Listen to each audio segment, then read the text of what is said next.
අද්විතීය 200 Mbps speed එකකින් ශ්‍රී ලංකාවේ වේගවත්ම සහ පුළුල්තම හෝම් බ්‍රෝඩ්බෑන්ඩ් සම්බන්ධතාවය වන SLT මොබිටෙල් දේශීය ෆයිබර් බලවේගය ඔබත් අදම අත්විඳින්න. හරිම සුදුයි.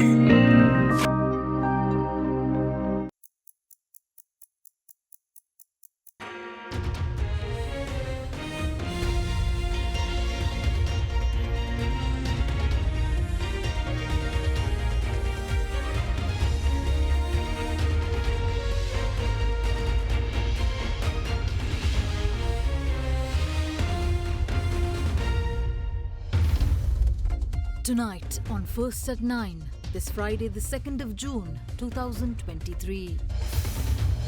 Towards progress, President Ranil Wickremesinghe proposed Climate Change University to be launched next year. Make this the central hub, and this will be a part of our soft diplomacy that we are riding on climate change. Beware.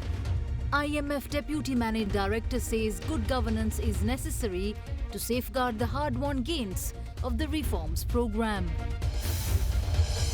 Addressing the issue, Energy Minister instructs the CPC to continue fuel distribution during weekends to supply sufficient stocks to all fuel stations as a solution to the prevailing situation.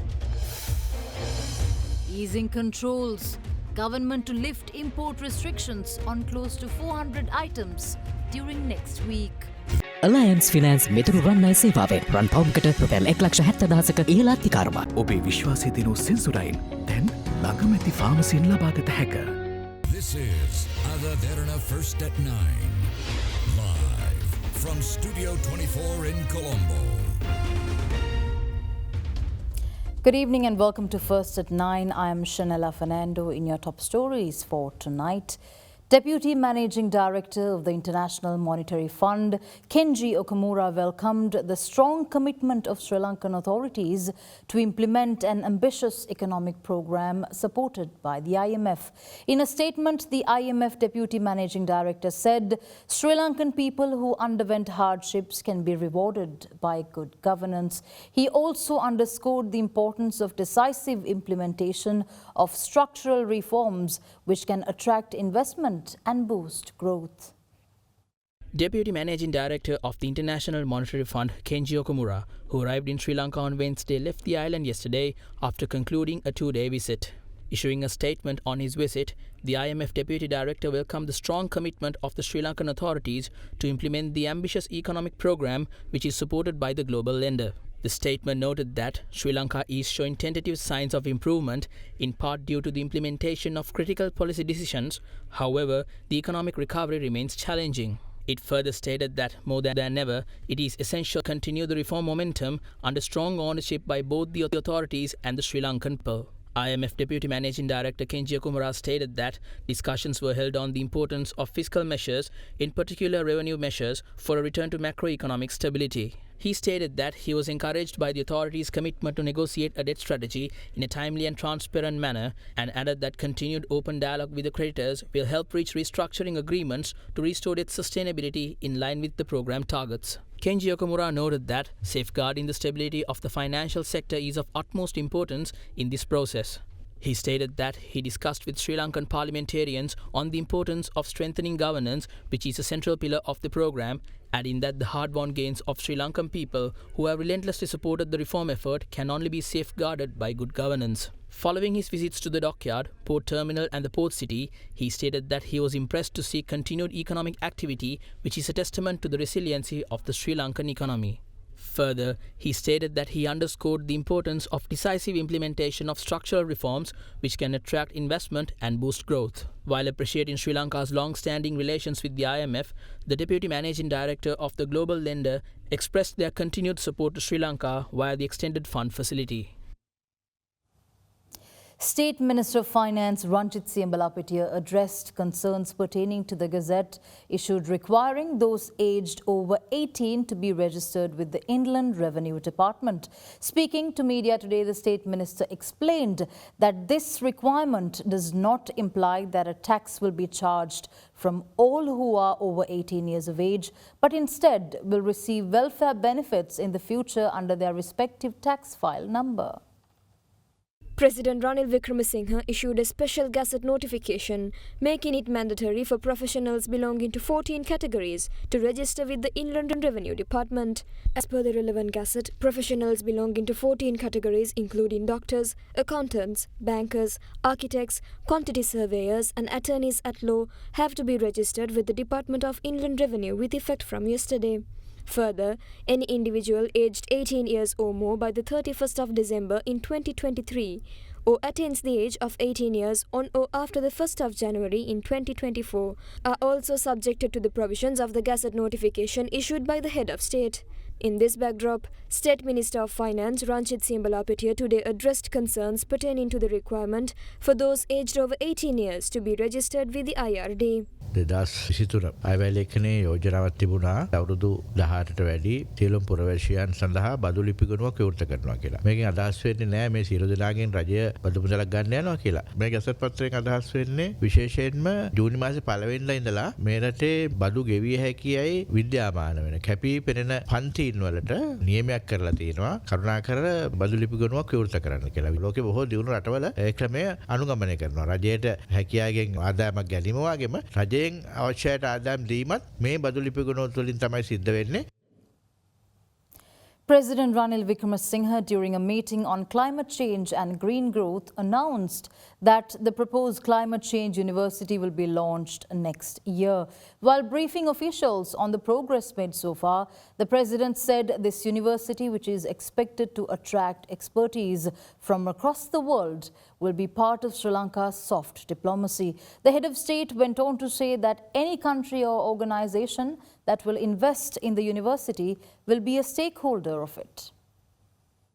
The President's Media Division said the University Grant Commission recently identified approximately 130 scientists who gained international recognition for their research on climate change and added that these scientists are expected to be brought together along with their respective international affiliations as a part of the Climate Change University initiative. The discussions also focused on a climate change office, green finance facilitation, international climate change university, nature-positive green growth, and innovative management support. Specific attention was given to regions lagging behind in areas such as marine pollution and electric car mobility. But this is an international climate change university. So any country that or any organization that contributes becomes a stakeholder and will be in the management, in the board of governors. It's not only us, so that in the future. Secondly, these are postgraduate university, no graduate, these things, undergraduate courses, and that's all geared for research. All future research should be done here. If you do those, then look at it, because Harvard and Mahinda Samarasinghe told me and MIT are all interested to come in. So can we work on this and get a concept paper? Now Koreans, if they are coming in, they told me, so let them be one of the partners. And later on, anyone who comes in, I am sure you can get this Bill and Melinda Gates Foundation. So we go for some of them. If some of the universities come in also, make this the central hub, and this will be a part of our soft diplomacy that we are riding on climate change, so that they can get, people should fund guys to come in here, and then you can have the short 2 weeks, 3 week courses for officials like they have in the East West Center. Now we have got a location. You all have to go and look at the location. That is the Skanska camp. But Navin Disanayaka told me there's more land outside that Kotmale here. So we take all the land that is available, and subsequently you can start by using some of the buildings there.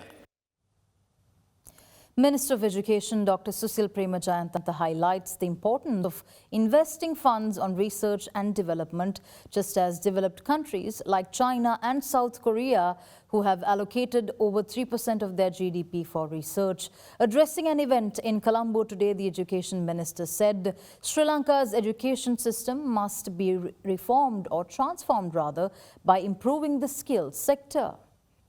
I have visited most of the leading universities all over the places, but none of the places you don't find university undergraduates are with placards and all that. They don't have time for that. So we have to change the culture. In the university system, good old days, yes, there are some rallies, struggles and all that. But the thing is, it's limited to one particular area and then finish it and engage with studies. The research in our country, how much we spend for research? 0.11 of the GDP. But Israel, they spend over 4. Japan, 3 to 4. All these developed countries, South Korea, even the China, they spend over 3% of the GDP for their research.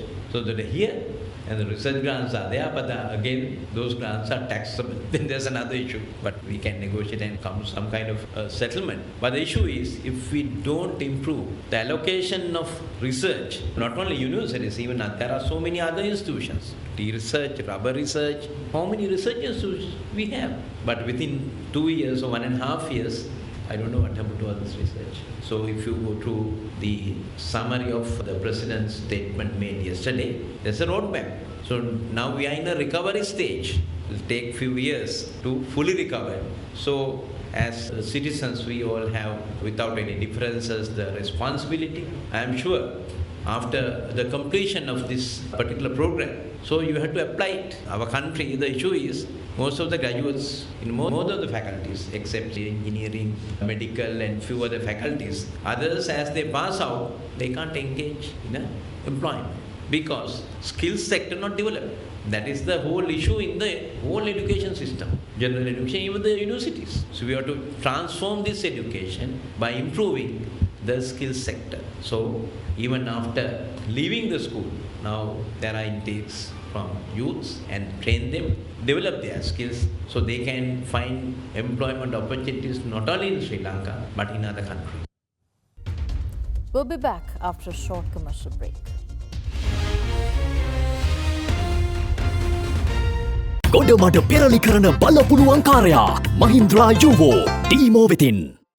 වැඩම ගොඩයි ගොඩම තමයි ස්වරාජ් tractor ඩීමෝ වෙතින්.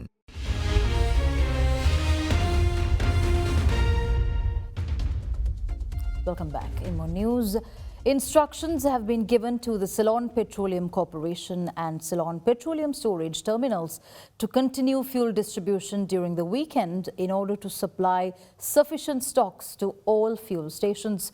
While urging the public not to panic, Energy Minister Kanchana Wijesekara said the fuel shortage prevailing at the moment is due to several reasons, including fuel station owners not placing their orders in anticipation of a price reduction. Since the announcement of fuel price revision, fuel queues were seen near filling stations due to the lack of fuel availability.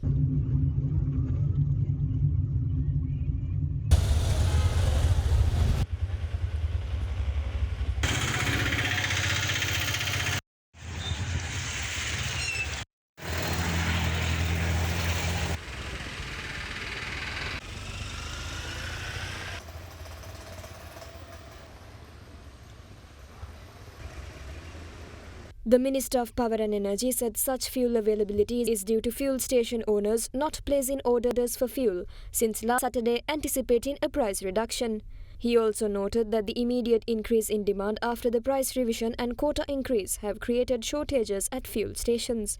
However, the minister assured the public that sufficient fuel stocks are available with both the Ceylon Petroleum Corporation and Lanka IOC and called the general public not to panic. The subject minister meanwhile said instructions have been given to the Petroleum Corporation and Petroleum Shortage Terminals to continue fuel distribution on Saturday and on Sunday to supply sufficient stocks to all refueling stations. The minister went on to say that CPC and CPSTL have not been operating during weekends to reduce operational expenses on overtime payments during the last 4 months.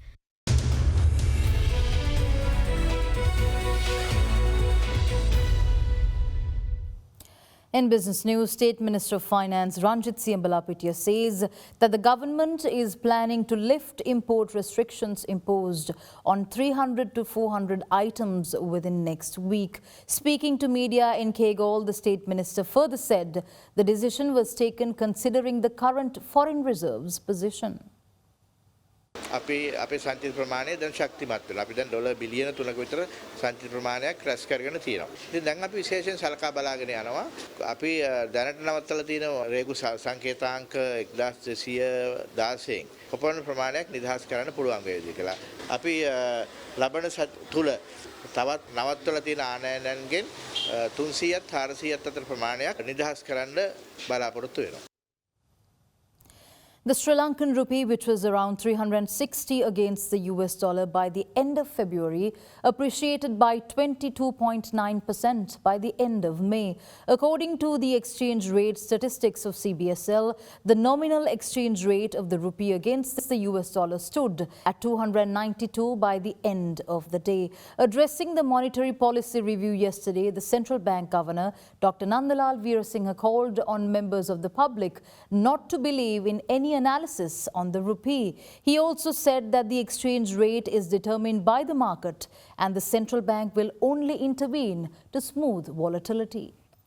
So far during the year, we have purchased from the market on net basis $1.671 million from the market. During the month of May itself, we have purchased from the market $662 million, which is one of the highest in the recent years within a monthly period. If we did not intervene and purchase, I think probably currency would have seen much more volatility and sharp appreciation. So we want to maintain certain stability by intervening, and also that has given us opportunity to build up our positions. So that has given a much more comfortable reserve position compared to where we were. Obviously, it's not very comfortable. Still, we need to build up our reserves. But this is compared to where we were. We are in a much better position now. Despite the depreciation of the US dollar against the Sri Lankan rupee, why haven't we seen a reduction in the price of food and essential items? Why has this appreciation of the rupee not been reflected in our cost of living? It's quite natural. If you look at the items those are imported now, are not the items imported at the today exchange rate. Those probably have been imported and priced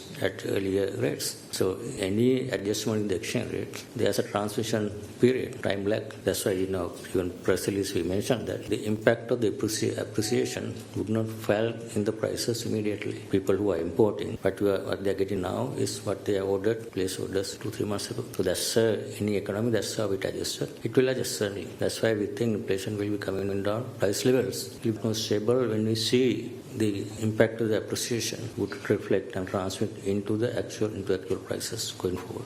The one thing I want to share, there are a lot of analysts and even international news lines have their own predictions. I saw Bloomberg report saying Sri Lanka's rupee rally may falter at 17% slide. They are predicting rupee to decline to 350. That's a Bloomberg, not my Bloomberg prediction. They are quoting Standard Chartered and BMI. They also had similar prediction reported in March. I think this dated 9th of March. Said that Sri Lanka rupee to reversed and plummet 23%. Pitch Solutions, quoting Pitch Solutions, saying it will plummet to 390. So, it's okay. Anyone can predict their own analysis. It's the credibility of the analysis what matters. What we are warning is that people who believe in these predictions, if they make their decision based on these kind of predictions, they got their hands burned. Our warning is do have your own analysis and look at the outlook and look at what we say. We have the most information. And it's the market determined exchange rate. The demand is going up, exchange rate will depreciate, the supply. So I guess these predictions is like people can be misled by like pyramid schemes. People can be misled by this kind of predictions, and if they make decision, our warning is that please be careful. Is there kind of a level at which you may stop it? And we have been intervening to smoothen the volatility, but not going. We have been trying to have, for example, now this 662 million purchased last month. If we didn't do that, could you imagine where the exchange rate would be? And this is in fact excluding, 31st March, similar what was, even that's not here, no? It's included, including 31st March intervention. And then again another, I think ADB gave us now 350 million that also has come into the resource. The Colombo Bourse closed higher today, aided by gains in financial and communication services stocks. The CSE All Share Price Index settled up 0.72%, ending at 8,753.80 points, extending gains for a third straight session. LOLC Finance and Sri Lanka Telecom were the top gainers on the index, jumping 8.33% and 3.29%. respectively. Trading volume of the CSE All Share Price Index fell to 43.3 million shares from 46.8 million shares in the previous session. Meanwhile, the S&P SL20 climbed 0.68% to settle at 2,487.29 points. The market's turnover fell to 738.5 million rupees from 1.34 billion rupees in the previous session. Capital goods sector was the top contributor to the market turnover, while diversified financial sector was the second highest contributor. Foreign investors were net sellers of loading stocks worth 20.3 million rupees, while domestic investors were net buyers purchasing shares worth 730.2 million rupees. Now let's have a look at how the rupee traded against other major currencies during the day.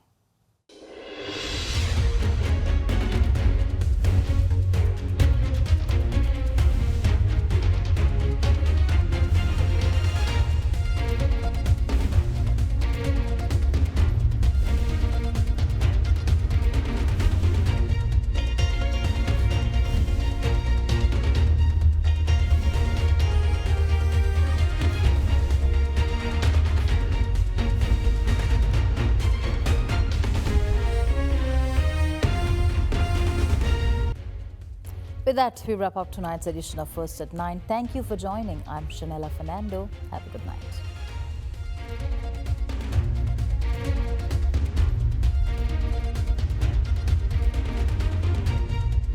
For news and information you can trust 24 hours a day, visit AdaDerana.lk.